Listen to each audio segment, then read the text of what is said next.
सबसे पहले विद्यार्थियों आप सभी को महाशिवरात्रि की ढेर सारी शुभकामनाएं हैं। आज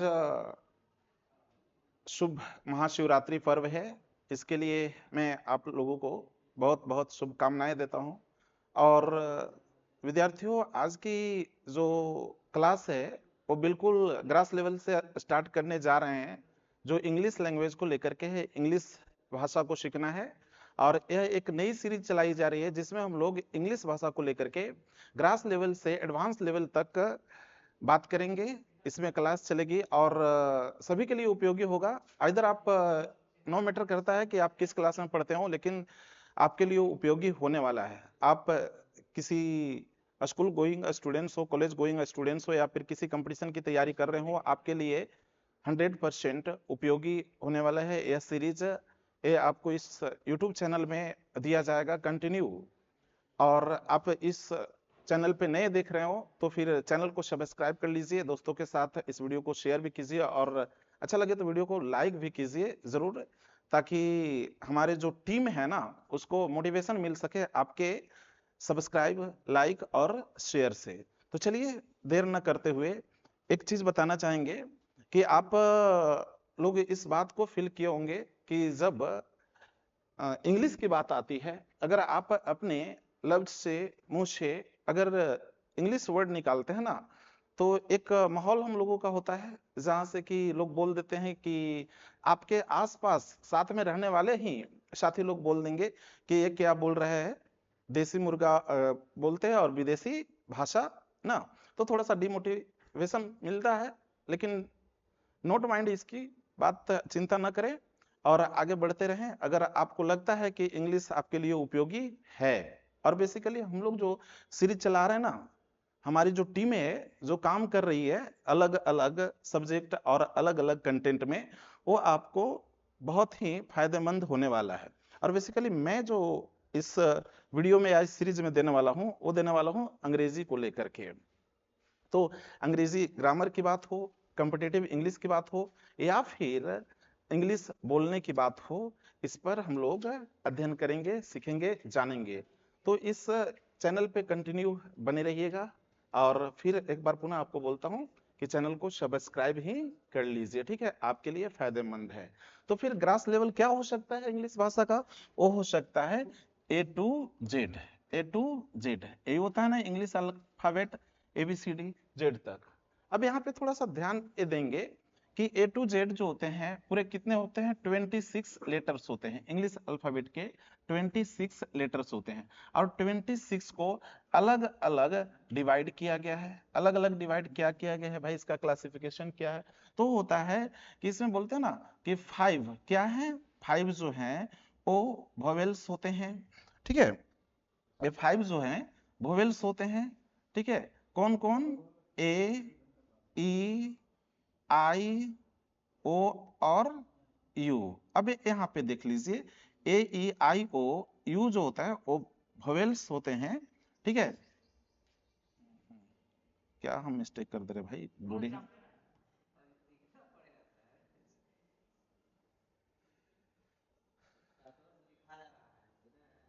हाँ, चिप नहीं रहा। तो यहाँ पे अब देखेंगे 26 में से 5 लेटर्स होते हैं जो वोवेल होते हैं, वो होते हैं A, E, I, O और U होते हैं। ए, अगर 26 में से 5 को माइनस करते हैं तो फिर 21 बचता है, जबकि 21 जो है ना वो कॉन्सोनेंट नहीं है, क्योंकि यहाँ पे भी दो लेटर्स ऐसे हैं W और Y जिन्हें सेमी वोवेल कहा जाता है। अगले वीडियो में हम बात करेंगे कि आखिर किस कंडीशन में W और Y सेमी वोवेल होता है ना। और इस दोनों को हम माइनस कर ले 26 में से, तो फिर 90 लेटर्स हैं जो बच गए हैं कॉन्सोनेंट, ठीक है, कॉन्सोनेंट्स यहाँ पे बच गए हैं। तो कभी कभी ये होता है जो कॉम्पिटिटिव एग्जाम में बैठ रहे हैं, चूंकि मुझे भी कई बार स्टूडेंट्स ने बताया कि सर इस तरह का सवाल आया था जिसमें पूछा गया था कि इंग्लिश अल्फाबेट में कितने कॉन्सोनेंट्स होते हैं। तो सर मैंने 21 पे क्लिक किया, यानी कि 21 को करेक्ट मारा। बट देखिए आपसे भी ये गलती हो सकती है यदि आप कॉम्पिटिटिव एग्जाम की तैयारी कर रहे हो तो अगर ऐसा है ना, तो बिल्कुल 19 जो लेटर्स हैं ओ कॉन्सोनेंट है, 21 नहीं है, क्योंकि ए आपको न तो पूरी तरह से वोवेल की श्रेणी में है और नहीं तो पूरी तरह से कॉन्सोनेंट के श्रेणी में है। आगे हम इसके बारे में चर्चा करेंगे। तो चलिए इस के साथ ही हम लोग आगे की ओर बढ़ेंगे।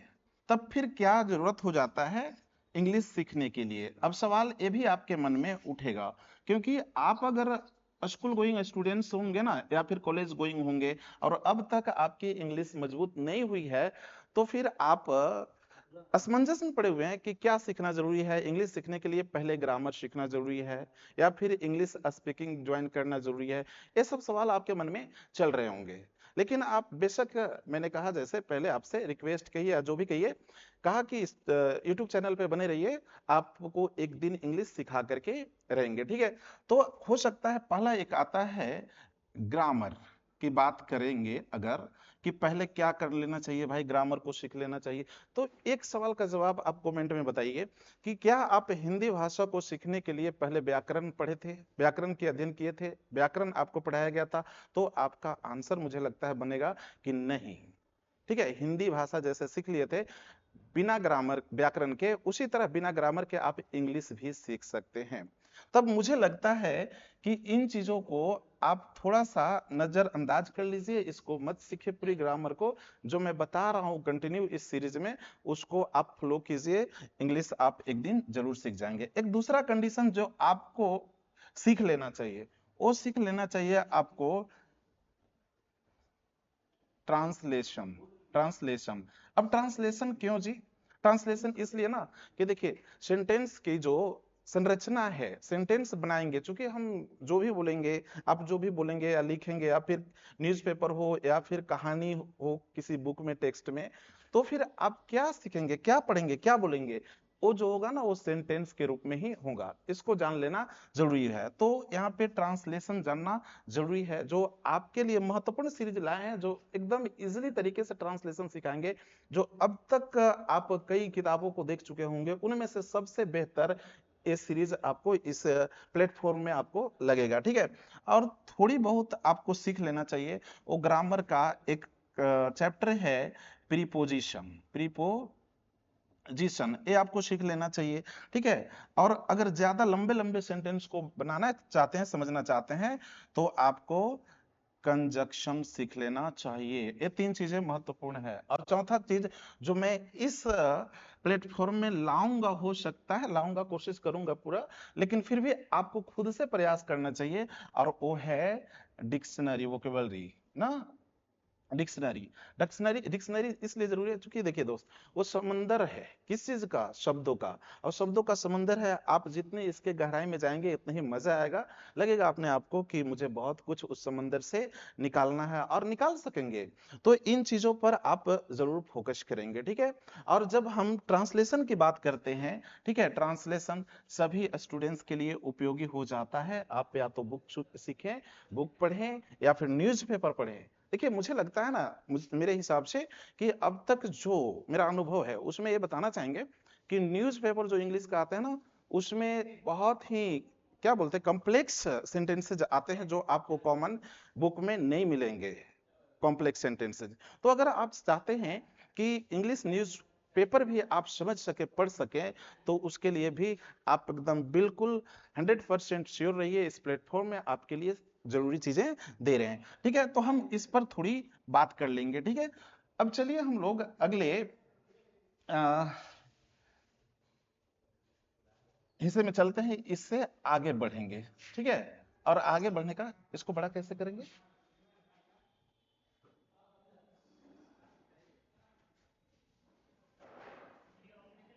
हम्म, ये और कर दे। चलिए अब हम बात करेंगे सेंटेंस की। तो सेंटेंस कैसे बनाया जा सकता है, इसके देखिए तीन महत्वपूर्ण स्तंभ बनते हैं सेंटेंस बनाने के लिए। जिस तरह हम लोग घर को बनाने के लिए फाउंडेशन देते हैं ना, और उसी पर पूरे घर का अगला एक तला दो तला निर्भर करता है, उसी तरह हमारा सेंटेंस बनाने का जो फाउंडेशन होता है, वो शायद इसके बारे में आप भी जानते होंगे, सबसे पहले सब्जेक्ट की बात करेंगे, यानी कि एस फॉर सब्जेक्ट, ठीक है। वी वी फॉर वर्ब और ओ फॉर ऑब्जेक्ट। ये तीन चीजें महत्वपूर्ण होता है। आप इंग्लिश सीख रहे हैं ना, और खासकर वैसे व्यक्ति के लिए, वैसे स्टूडेंट्स के लिए जो हिंदी भाषी हैं, तो उनके लिए ये महत्वपूर्ण होता है। ये तीन ईंट की तरह, मान लीजिए ईंट ईंट जोड़ करके बीच में सीमेंट लगाते हैं और दीवार खड़ा करते हैं ना, उसी तरह ये महत्वपूर्ण होता है। सब्जेक्ट, वर्ब और ऑब्जेक्ट आपके जहन में होना चाहिए, दिमाग में होना चाहिए, ठीक है। और सब्जेक्ट का अगर हिंदी बोले तो कर्ता होता है, ठीक है। वर्ब का क्रिया, क्रिया और ऑब्जेक्ट को कर्म होता है। अब यहाँ आपको समझना ये जरूरी है कि आपने कभी जरूर पढ़ा होगा, नहीं पढ़ा होगा तो कोई बात नहीं, मैं बता देता हूँ। यहाँ पे वर्ब जो होता है ना, वो सेंटेंस में दो तरह के होते हैं इसके लिए, बाकी और भी वर्ब के रूप हैं, उसके बारे में हम अगले वीडियो में चर्चा करेंगे। लेकिन वर्ब यहाँ पे एक सबसे पहले आप देखेंगे हेल्पिंग वर्ब को, और एक देखेंगे मेन वर्ब को, ठीक है, मेन वर्ब को। अब हेल्पिंग वर्ब और मेन वर्ब, इसको इस तरह भी पढ़े होंगे, एक्सिलरी वर्ब और मेन वर्ब। अच्छा, एक्सिलरी वर्ब यानी कि हेल्पिंग वर्ब और मेन वर्ब किसे कहेंगे? सबसे पहले हम लोग हेल्पिंग वर्ब को देख लेते हैं। हेल्पिंग, देखिए वर्ड कैसा आ रहा है, हेल्पिंग, सहयोग, सहयोग करने वाले, किसको? मेन वर्ब को। और आपने किसी बुक में, ट्रांसलेशन बुक पढ़ा होगा या अन्य ग्रामर बुक पढ़ा होगा, उसमें आपने देखा होगा कि हेल्पिंग वर्ब कहा जाता है directly is, am, are, was, were, should, could, may, might, जो है ये हेल्पिंग वर्ब होते हैं। हालांकि इसमें भी एक क्लासिफिकेशन बनता है ना, कि हेल्पिंग वर्ब जैसे इज, एम, आर से हट करके अगर बात करें, should, could, can, may, might, तो मॉडल्स के श्रेणी में रखा जाता है। मॉडल्स चैप्टर एक अलग आता है स्पेशल, उसके बारे में भी जानेंगे हम लोग। तो ये सब चीजें जो है ना, वो मॉडल्स हैं। और हेल्पिंग वर्ब किसको कहेंगे? तो हेल्पिंग वर्ब, सॉरी, यहाँ पे मेन वर्ब किसको कहेंगे? तो याद रखिएगा, सेंटेंस में आने वाले वो शब्द जिसका हिंदी में ना बनता है, लास्ट में हिंदी वर्ड में ना बनता है, हिंदी मीनिंग देखेंगे ना बनता है। जैसे खाना, इट, रोना, वीप, हंसना, लाफ, सभी में क्या आ रहा है? ना आ रहा है ना। खाना, पीना, रोना, पढ़ना, लिखना, बोलना, चलना, कूदना, दौड़ना, पढ़ाना, देखना, ये सब में ना आ रहा है ना, तो इसके जो इंग्लिश वर्ड बनेंगे वो वर्ब कहलाएंगे, ठीक है। यहां तक तो मुझे उम्मीद है आप समझ गए होंगे, लेकिन थोड़ा और समझने की जरूरी है मुझे, जहां तक उम्मीद है कि जो हेल्पिंग वर्ब हम लोग कहते हैं ना, जैसे मान लो कि इज को हम हेल्पिंग वर्ब कह देंगे, एम को हम हेल्पिंग वर्ब कह देंगे, आर को हेल्पिंग वर्ब कह देंगे, वाज को हेल्पिंग वर्ब कह देंगे, वेयर को हेल्पिंग वर्ब कह देंगे, तो फिर बिल्कुल ऐसा नहीं है कि ये हमेशा हेल्पिंग वर्ब ही रहता है। देखिए हमें कभी कभी ये जो है ना मेन वर्ब भी आ जाता है। चलिए यहाँ तक तो आप लोग समझ लिए होंगे, इसके बारे में हम थोड़ी चर्चा और आगे करेंगे। चलिए आगे हम बढ़ते हैं, थोड़ा सा इस पर चर्चा करेंगे। अच्छा, क्या हम चर्चा करेंगे कि इज, एम, आर, वाज, वर, ये सब चीजें है ना, डॉट डॉट डॉट कर देते हैं। ये सब चीजें हमेशा जो है ना हेल्पिंग वर्ब नहीं होता है, कभी कभी मेन वर्ब भी कहलाता है। जैसे में देख लीजिए, यहाँ पे एक सेंटेंस लेते हैं सबसे अच्छी तरह से समझने के लिए। अगर कहेंगे कि he is reading a book, he is reading a book, he is reading a book, आप इसमें क्या कहेंगे? ये कहेंगे कि इज जो है ना वो हेल्पिंग वर्ब है, क्या है? और यहाँ पे रीडिंग, रीडिंग का अब हिंदी निकालेंगे तो पढ़ना, तो यहाँ पे मेन वर्ब है, ऐसा शायद आपके जहन में आएगा। ठीक है, बिल्कुल 100% आप जो सोच पा रहे हैं ना वो बिल्कुल सत्य है। तो इज यहाँ पे हेल्पिंग वर्ब है भी, ठीक है। लेकिन हम एक और सेंटेंस लेते हैं और लिखते हैं he is a doctor, he is a doctor, क्या हुआ? वह डॉक्टर है। अब देखिए यहाँ पे मेन वर्ब दिखाई दे रहा है इसमें, इसकी तरह जिसके लास्ट में शब्द अगर हिंदी निकाले तो ना हो, नहीं दिखाई दे रहा है। फिर ऐसे कंडीशन में इज जो है ना वो मेन वर्ब कहलाएगा, मेन वर्ब कहलाएगा। समझ लिए यहाँ पे इसका क्या कॉन्सेप्ट है, हेल्पिंग वर्ब और मेन वर्ब का। चलिए हम आगे चलते हैं और बढ़ते हैं, बात करते हैं, फिर पुनः आपको लाते हैं उसी जगह जहां पे हम लोग इसको न्यू डालने की कोशिश करेंगे, सेंटेंस को, सब्जेक्ट वर्ब और ऑब्जेक्ट को, ठीक है। सब्जेक्ट वर्ब ऑब्जेक्ट एक किसके लिए होता है? तो फॉर इंग्लिश सेंटेंस ना, इंग्लिश सेंटेंस के लिए होता है, सब्जेक्ट वर्ब और ऑब्जेक्ट, ये ऑर्डर बैठाइएगा, क्रम जो होता है subject verb object, subject verb object, subject verb object. और ये कॉन्सेप्ट किस लिए काम करता है, तो सेंटेंस के एक्टिव वॉइस के लिए काम करता है, पैसिव के लिए उल्टा हो जाता है। पैसिव के लिए यार बात करेंगे बाद में, ठीक है, पैसिव के लिए हम लोग बाद में बात करेंगे, क्योंकि होता है इसमें क्या है ना कि पैसिव में ऑब्जेक्ट पहले हो जाता है, सब्जेक्ट लास्ट में चला जाता है। तो पहले हम सीख ले इसको एक्टिव में तो बेहतर होगा। और हिंदी में इसका जो ना चेंज हो जाता है, सब्जेक्ट ऑब्जेक्ट और वर्ब हो जाता है। ये देखिए आपको किसके लिए रहा, तो for Hindi sentence, for Hindi Hindi sentence, Hindi वाक्य के लिए हो जाता है। अब यहाँ पे कहेंगे कि सर हमें हिंदी और इंग्लिश, हिंदी और इंग्लिश क्या कंफ्यूजन में डाल रहे हैं। बिल्कुल भाई ऐसा करना पड़ेगा, ऐसा इसलिए करना पड़ेगा ना कि हम लोग जो है ना बचपन से मदर टंग लेकर के फायदा नहीं होते हैं, मदर टंग नहीं बोलते हैं, सुनने को मिलता है हम लोगों को पहले क्या, तो बचपन से ही जो इन्वायरमेंट रहता है, माहौल रहता है, वो हिंदी होता है।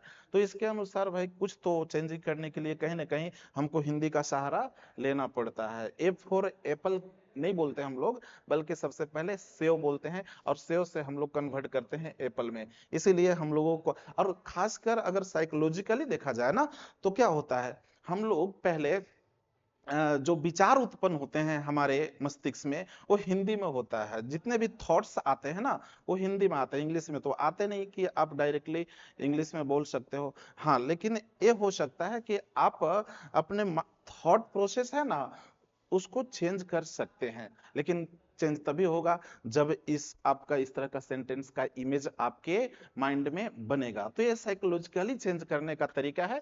मैं आपको बहुत ही इजी करने वाला हूँ, आपकी समस्या का समाधान करने वाला हूँ इंग्लिश से रिलेटेड। तो यहाँ पे अब देखिए हम एक एग्जाम्पल लेते हैं। वो एग्जाम्पल क्या हो सकता है, जैसे कहेंगे कि मोहन मोहन आम खाता है, मोहन आम खाता है। ठीक है, इसको थोड़ा सा फ्रेश लिखते हैं यहाँ पे ना, मोहन आम खाता है, मोहन आम खाता है। अब यहाँ पे देखिए क्या हो रहा है भाई, मोहन आम खाता है ना, इसका इंग्लिश आप बनाएंगे तो क्या होगा, मोहन, यहाँ पे हम इंग्लिश वाला जो स्ट्रक्चर है उसकी ओर बढ़ते हैं, तो होगा Mohan, Mohan it's a mango, Mohan it's a mango. अब देख लीजिए इसका, यहाँ पे मोहन जो है, मोहन जैसा बताया गया कि इंग्लिश में भी और हिंदी में भी सबसे पहले फर्स्ट ऑफ ऑल सेंटेंस में स्टार्टिंग होता है सब्जेक्ट से। यहाँ पे देखिए मोहन सब्जेक्ट है, हिंदी में भी मोहन सब्जेक्ट है, बट यहाँ पे देखिए इट्स खाना क्या है, वर्ब है, सब्जेक्ट के बाद है। और यहाँ पे देखिएगा खाना कहाँ है, लास्ट में मैंने स्ट्रक्चर में बताया है ना, हिंदी में वर्ब में, अब हिंदी में देखिए लास्ट में है ना खाना का इट। ठीक है, मैंगो इंग्लिश में लास्ट में है, जबकि हिंदी वाले स्ट्रक्चर में बीच में है, यानी कि सब्जेक्ट के बाद वर्ब से पहले। हिंदी में भी देखिए कुछ ऐसा ही है, यानी कि मोहन और खाना के बीच में आपको ऑब्जेक्ट बैठा हुआ है, एक कॉन्सेप्ट। ठीक है, अब चलिए हम इसको आगे बढ़ते हैं। आगे क्या बढ़ते हैं, तो अब एक पहला पॉइंट में हम लेते हैं एक मॉडल को, मॉडल शुड को।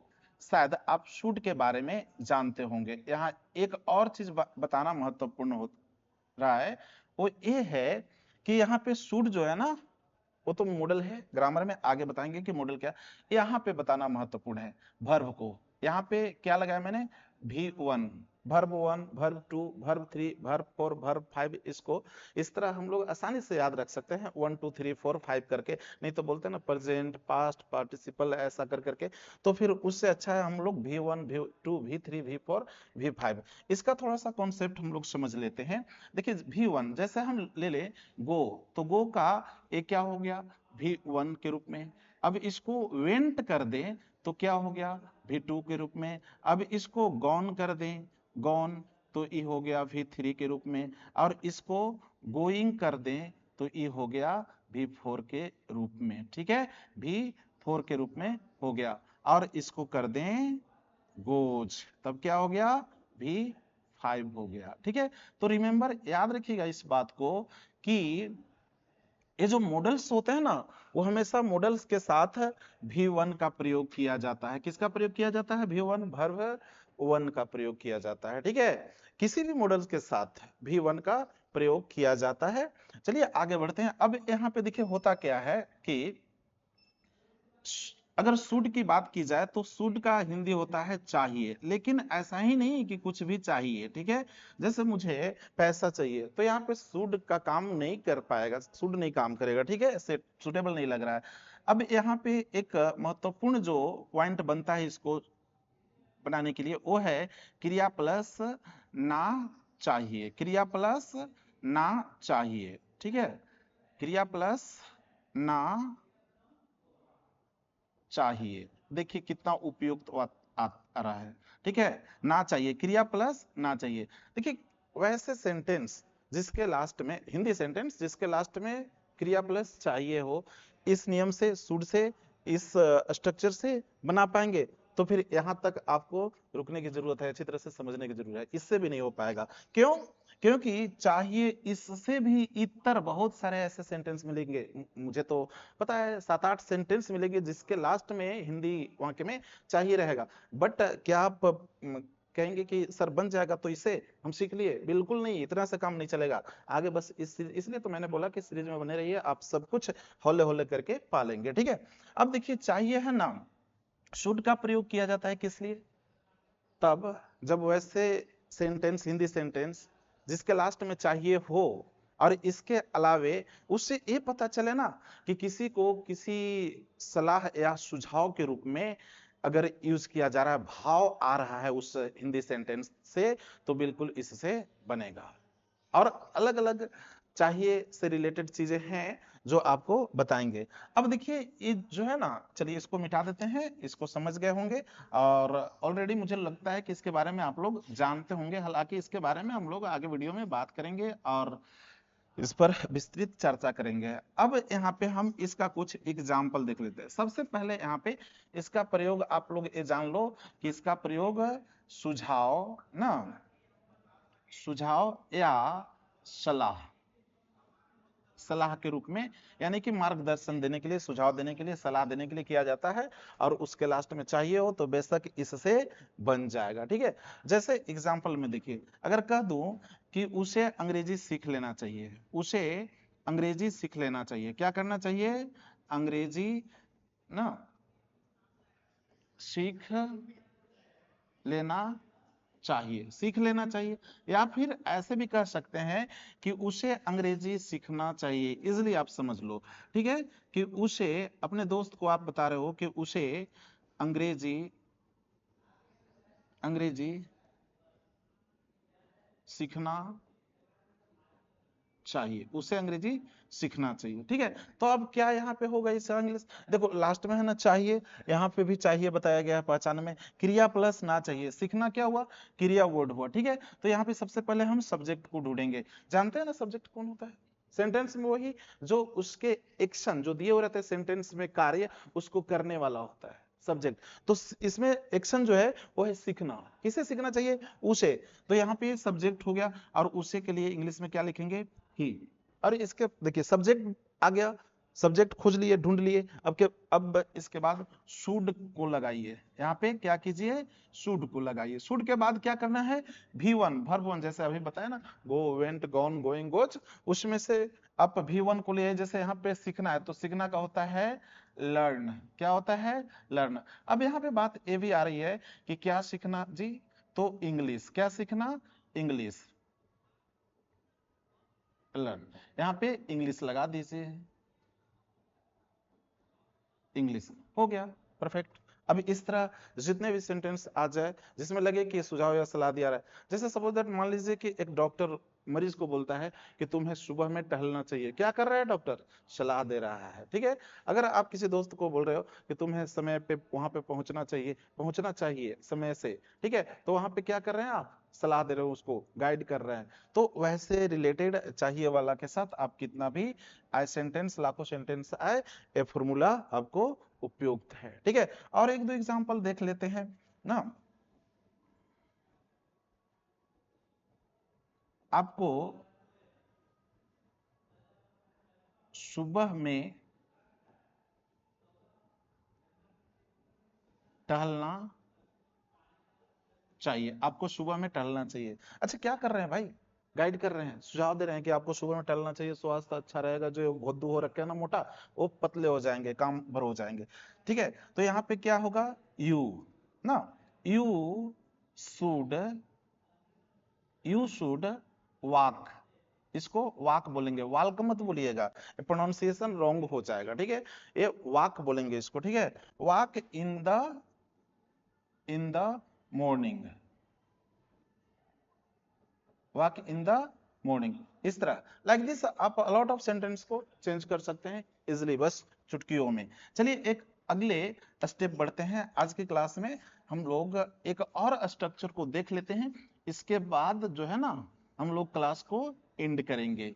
ठीक है, और जो इस क्लास को YouTube चैनल पे देख रहे हैं ना, उनसे मेरा रिक्वेस्ट होगा, नम्र निवेदन होगा कि आप चैनल को सब्सक्राइब ही कर लीजिए और दोस्तों के साथ शेयर कीजिए, क्योंकि बहुत ही मजेदार कंटेंट मिलने वाला है इंग्लिश सीखने के लिए। दूसरा पॉइंट पे लेते हैं, जैसे मैंने पहले बताया कि मेरे जहन में बहुत सारे ऐसे सेंटेंस हैं जिसके लास्ट में चाहिए आता है। ठीक है, एकमात्र केवल शुड नहीं है जिससे कि चाहिए वाले सेंटेंस को बना सकते हैं, वो देखिए क्या है, मस्ट है। और मस्ट में इसका जो आईडी होता है, ठीक है, वो आईडी इस तरह होता है। आईडी मीन्स तो समझते हैं ना, आइडेंटिफिकेशन, यानी कि आईडी पहचान, हिंदी वाक्य में पहचानने का तरीका। इसमें होता है अवश्य या जरूर प्लस क्रिया प्लस ना चाहिए। अब यहाँ पे गौर कीजिए साथियों कि यहाँ पे क्रिया प्लस ना चाहिए है, और यहाँ पे है अवश्य या जरूर क्रिया प्लस ना चाहिए। चाहिए देखिए, क्रिया प्लस ना चाहिए इसमें भी है और क्रिया प्लस ना चाहिए इसमें भी है। तब फिर डिफरेंस ये है कि शुड का प्रयोग केवल चाहिए के साथ सुझाव या सलाह, और मस्ट का प्रयोग उसी सुझाव या सलाह पर जब जोर दिया जाता है ना, तो शुड के जगह पे मस्ट का प्रयोग कर देंगे। अब वन समझ गए होंगे ना, यानी कि फर्स्ट स्ट्रक्चर समझ गए होंगे, तो टू वाला जो है ना बिल्कुल आपके लिए इजी है। ठीक है, जैसे मान लीजिए जोर दे रहे हैं सुझाव पर ही, सलाह दे रहे हैं, तो फिर जैसे उसे उसे यहां उसे यहां जरूर आना चाहिए, आना चाहिए, उसे यहां जरूर आना चाहिए ना। तो इसमें देखिए क्या है, अवश्य या जरूर लगा हुआ है ना,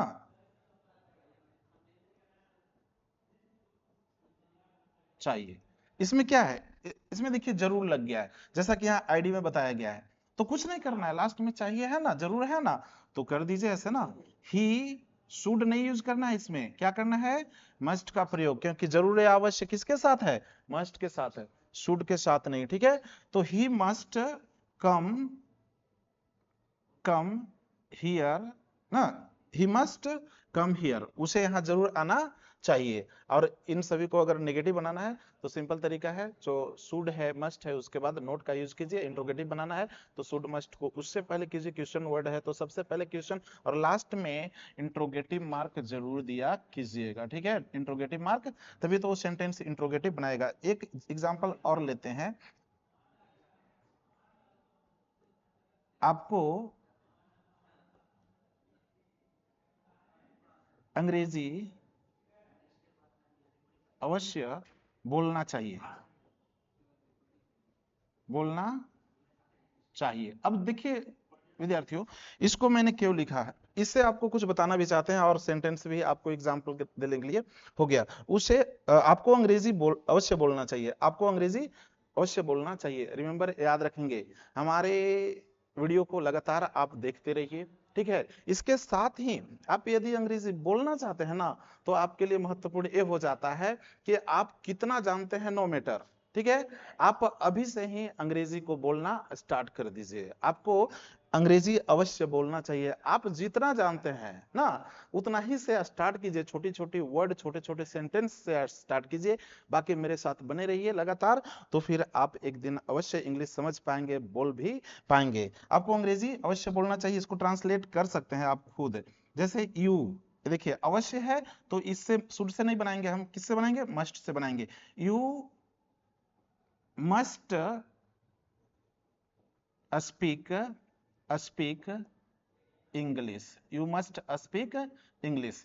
तो देखिए विद्यार्थियों, ये जो है ना आज की क्लास के लिए लास्ट स्ट्रक्चर, आज मैंने दो स्ट्रक्चर्स दे पाए।